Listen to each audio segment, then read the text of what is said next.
یہ بات ذہن میں رکھیے گا کہ اسلام کی قومیت کی اساس وطن نہیں ہے، جغرافیہ نہیں ہے، نظریہ ہے۔ تو نظریہ اسلام ہی نظریہ پاکستان ہے۔ پاکستان کا جغرافیہ بعد میں ہے، نظریہ پہلے ہے۔ دنیا پہ ملک پہلے بنتے ہیں، پھر دیکھا جاتا ہے کہ اس کا نظریہ کیا ہوگا، آئیڈیالوجی اس کی کیا ہوگی۔ لیکن پاکستان کا مطلب کیا؟ لا الہ، یہ نعرہ پہلے گونجتا ہے اور پھر ملک حاصل کیا جاتا ہے۔ تو یہ ایسا ملک ہے جس کا نظریہ اس کے جغرافیے سے مقدم ہے۔ دنیا کے اوپر ایک اور ملک بھی ہے جس کا نظریہ اس کے جغرافیے سے مقدم ہے، بلکہ اس کا جغرافیہ ابھی تک متعین نہیں ہے، وہ اسرائیل ہے۔ وہ یہودی نظریے پہ قائم ہوا ہے، اس کا نظریہ پہلے تھا، اور جغرافیہ اس کا ابھی تک مکمل نہیں ہے، اس کی کوئی سرحدات متعین اور طے شدہ نہیں ہے، ہر سال پھیلتی ہیں۔ چونکہ ان کا نظریہ غالب ہے اور وہ نظریہ یہود کے اوپر اس ملک کو حاصل کرتے ہیں، اس ٹکڑے کو حاصل کرتے ہیں، پھر اس کے بعد اس کا جغرافیہ پھیلنا شروع ہوتا ہے۔ آج بہت شور ہے کہ عربوں نے تسلیم کر لیا اسرائیل کو، اور بعض دانشور ہمیں بھی یہ مشورہ دیتے ہیں کہ پاکستان کو بھی یوں کر لینا چاہیے۔ جب عربوں نے کر لیا، ان کی ہمسائیگی ہے، ان کا مسئلہ ہے، ہم کیوں نہ کریں؟ تو یہ بات ذہن میں رکھیے گا کہ یہ عرب ریاستیں جو بنی ہیں، یہ نظریے کی بنیاد پہ نہیں بنی، یہ لسانی بنیادوں پہ کھڑی ہوئی ہیں۔ جب سلطنت عثمانیہ کو توڑا گیا تو اس وقت یہ بت تراشا گیا اور عربوں کو کہا گیا کہ یہ اجمی ہیں ترک اور تمہارے اوپر حکومت کرتے ہیں اور تم عربی نسل ہو۔ وہ لارنس آف عربیہ 4000 جاسوس لے کر کے بظاہر آثار قدیمہ کی کھدائی کے لیے آیا تھا، لیکن اس کا مقصد تو کچھ اور تھا، اور کس طرح ان کے اندر عصبیت ابھاری، یہ مکر تھا تاکہ مسلمانوں کو ٹکڑیوں میں بانٹ دیا جائے۔ اقبال نے اس کو بت کہا ہے۔ یہ بت کے تراشیدہ تہذیب نوی ہے، نئی تہذیب کا تراشا ہوا یہ بت ہے۔ یہ بت کے تراشیدہ تہذیب نوی ہے، غارت گرے کاشانہ دین نبوی ہے۔ بازو تیرا توحید کی قوت سے قوی ہے، اسلام تیرا دیس ہے، تو مصطفی ہے۔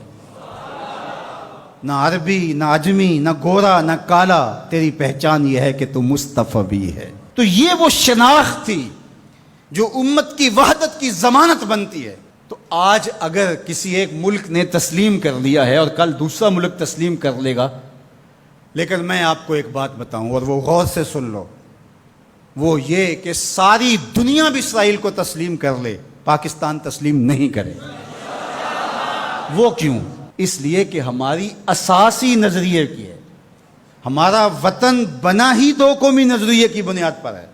تو اسرائیل بھی اپنے یہودی نظریے پہ کھڑا ہے اور وہ عالم اسلام کو کھا جانے کی سازش کر رہا ہے۔ ہم ایسا نہیں ہونے دیں گے انشاءاللہ۔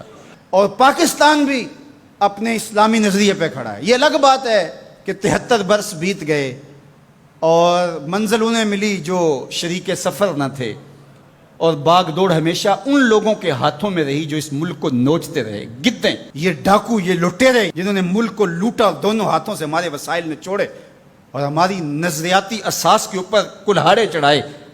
اور کبھی انہوں نے کہا کہ یہ ایک لکیر ہے درمیان کے اندر، کبھی کہا وہ بھی آلو کھاتے ہیں، ہم بھی آلو کھاتے ہیں۔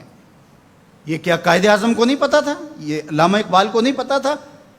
جن لوگوں نے قربانیاں دیں، جن ماؤں کی چھاتیاں کاٹ دی گئیں، عزتیں بچانے کے لیے کنویں میں چھلانگیں لگائیں، یہ کتنی دردناک کہانیاں ہیں۔ ماں کی گود سے بچہ چھینا جاتا ہے اور یوں ہوا میں اچھالا جاتا ہے، اور پھر کرپان سے اس کے ٹکڑے کیے جاتے ہیں اور پٹک کے زمین پہ مارا جاتا ہے اور اس کے اعضاء بکھر جاتے ہیں، لیکن ماں رونے کی بجائے کہتی ہے پاکستان کا مطلب کیا؟ لا الہ الا اللہ۔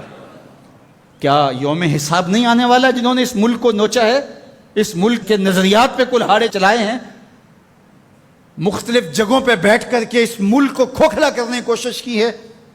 وقت آنے والا ہے، یہ ملک مٹنے کے لیے بنا ہی نہیں ہے، یہ قیامت تک قائم رہنے کے لیے معرض وجود میں آیا تھا۔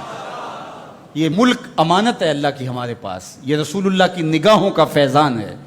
میرے عرب کو آئی ٹھنڈی ہوا جہاں سے، میرا وطن وہی ہے، میرا وطن وہی ہے۔ میں یہ بات ہر سال کہتا ہوں کہ اللہ رسول کے ساتھ تو ہماری محبتوں کا رشتہ لازوال ہے، لیکن اس ملک کے ساتھ ہم ٹوٹ کے محبت کرتے ہیں، اس لیے کہ اس ملک نے اسلام کی نشأت کے لیے بنیادی پلیٹ فارم بننا ہے۔ پاکستان سرخرو اور بامراد ہوگا، اللہ ایسے رجال یہاں سے پیدا کرے گا۔ بس آپ اپنے حصے کا کام کریں، جو آپ کی ذمہ داری ہے اس کو نبھائیں۔ جمعۃ المبارک میں حدیث پاک میں ہے کہ ایک ایسی گھڑی ہوتی ہے جس میں ہر دعا قبول ہوتی ہے۔